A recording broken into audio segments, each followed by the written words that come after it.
Hi everyone, and welcome to RK Treasure Center. I'm Roy, and in this video I'm going to tell you how many resellers are potentially missing out on even hundreds or even thousands of dollars by walking by this one item at garage sales, estate sales, flea markets, trade shows. This item's out there and a lot of people walk right by it and never even give it a second look. But in this video I'll tell you what it is.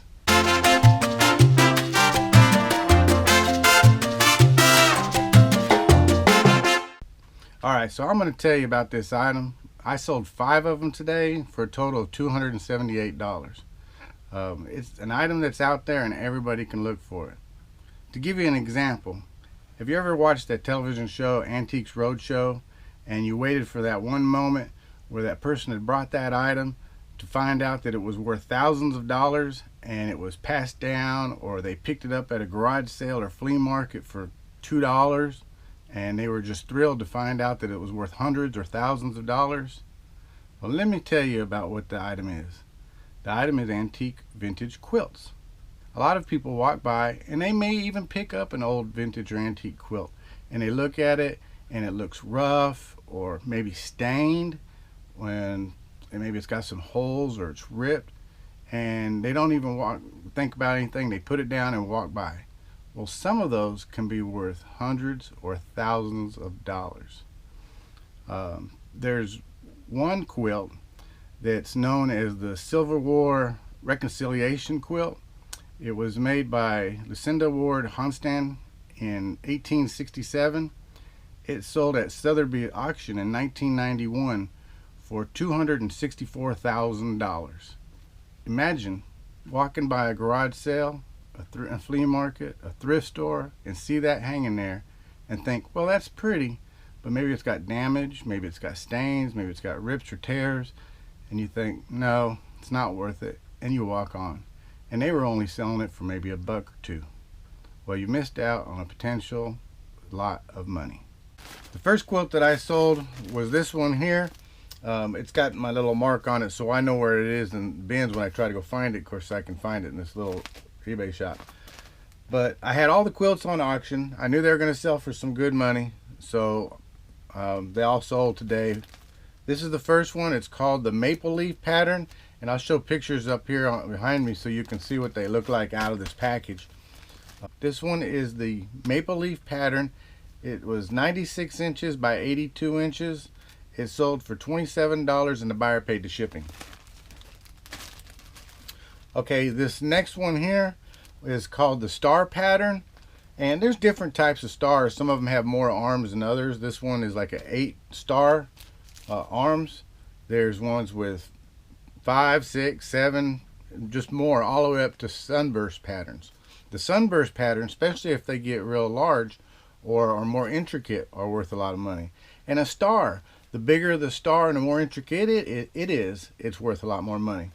You can see the stitching. This is the back of the quilt. Like I said, it's in the package. Look at the picture and you can see the front of it. There's a bunch of different remnants. This one here, it was sewn to a flour sack. So this one's very vintage. It's very old.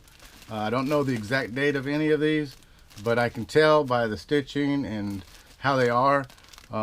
Every one of these will probably run around the 1930s, 1940s. This one here sold for $36 and the buyer paid the shipping. Okay, this next quilt was mostly pink. It's in representation of what they would call the hole in the cabin or hole in the wall, cabin wall type pattern. Also can be called like a broken arrow pattern, north, south, east, west type pattern. And it's very colorful. Like I said, primarily pink, but it had a lot of other different colors in it. It sold for $50 and the buyer paid the shipping. So this quilt is what they would call the X pattern quilt.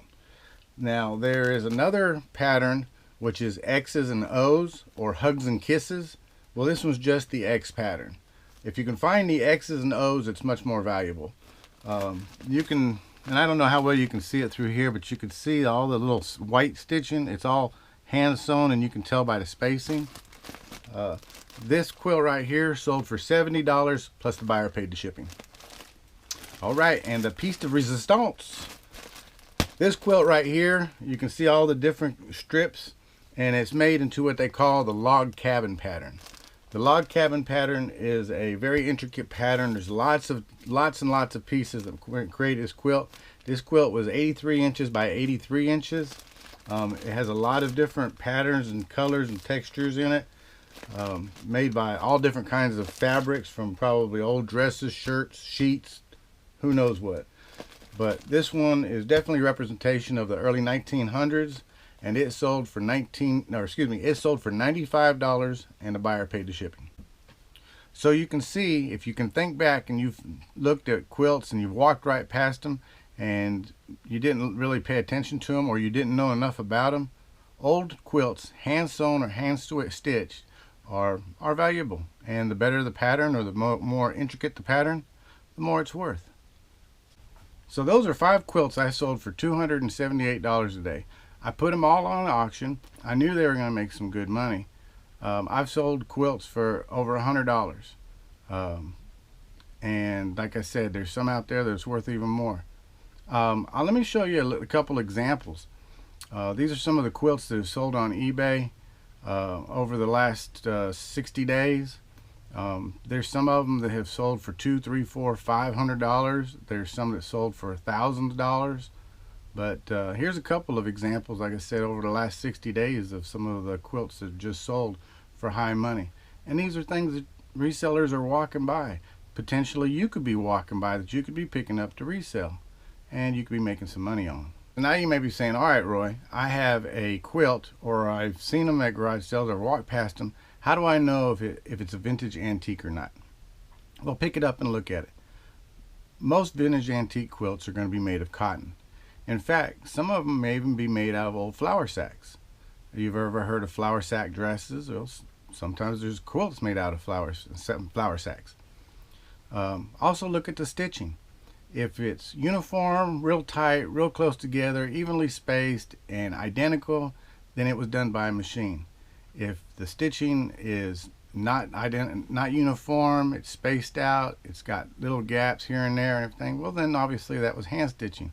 Just think about if you were to do it by hand, how perfect you could do it. It would be very difficult. Now there were some people that did a really good job, but still it's not going to be perfect uniform the whole way. Alright, like I said, looking at a quilt, there's other pieces that sell. You can sell the quilt tops, the whole quilt itself. They come in different ways. Sometimes people just have the quilt blocks, which are just square blocks that haven't been sewn together yet. Or patterns. There's some really unique patterns out there. So keep an eye out for all those little bits and pieces, because bits and pieces of block patterns will sell for good money too.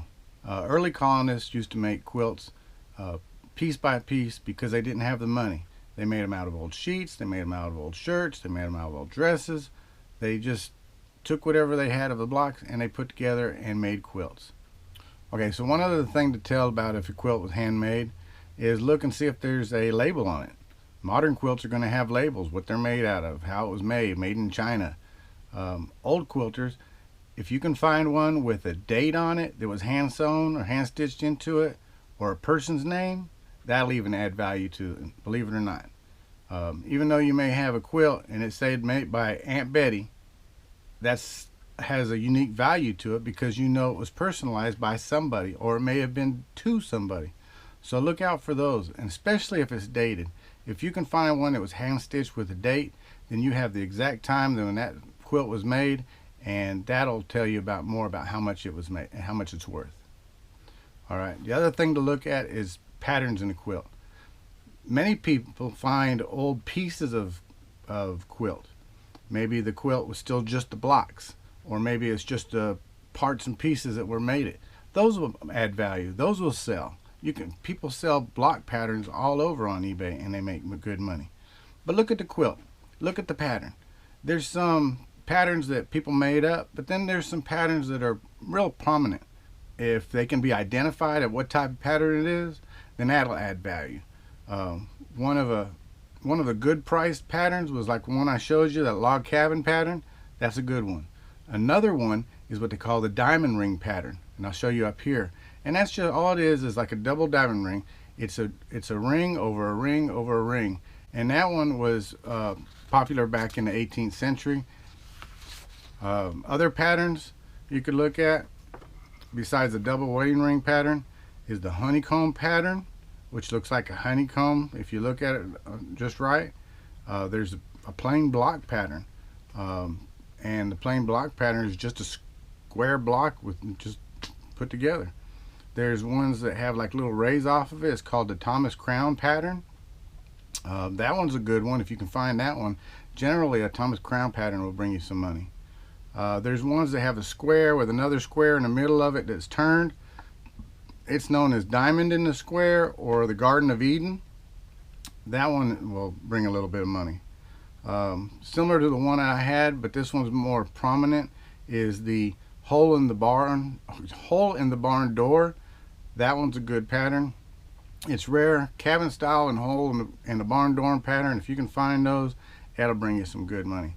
And of course, like I said, there's always the famous star patterns. Now, I'm gonna tell you, the more rays that come off of the star, the better. All right, one of the other things to look at a quilt is, of course, looking at the pattern and is the color. Just because it's not real vibrant and real pretty and striking and stand out to you doesn't mean that that quilt isn't worth a lot of money. Some of the plainest quilts out there can bring hundreds of dollars. You got to remember, again, people made these quilts based on what money they didn't have and what they had lying around or what they found to be able to make these quilts. So some of these quilts are going to be very plain. Think of it like Amish clothing or something like that. Just because it's plain doesn't mean that how it's made, when it was made, or who made it determines the value. It's quality and structure is what makes the value. Another question you may ask is, okay, you go and you find a quilt or you have a quilt or something and it's stained or looks dirty or it's got rips or holes or some tears. And you may be questioning, well, it's not worth any money, or should I try to wash it? Should I try to fix it before I sell it? Well, I'm going to tell you what. Every quilt that I've ever gotten, I try to keep it as plain and simple as can be from the time I get it to the time I list it. You know, now I do the old smell test. I'm going to tell you that. And if it doesn't have a smell, then it's fine. And some of them have had some little stains that look like little coffee stains or something like that. Understand that a lot of quilts were also used for material for wrapping. They were also put on horses as a horse blanket. So you could actually have stains and discoloration on a quilt that came from just natural or from other things. So the question is, should you fix it if it's ripped or torn? You can, but if you do and you're a reseller, then put that in your listing that it had holes or tears and it was resewn. And be sure to use a strong cotton cloth, because the original material has probably been cotton. As for washing it, be very, very, very careful. Old material will fall apart. If you can, the best thing to do is to hand wash it or gentle cycle on a washing machine, and then pick it up and let it hang dry.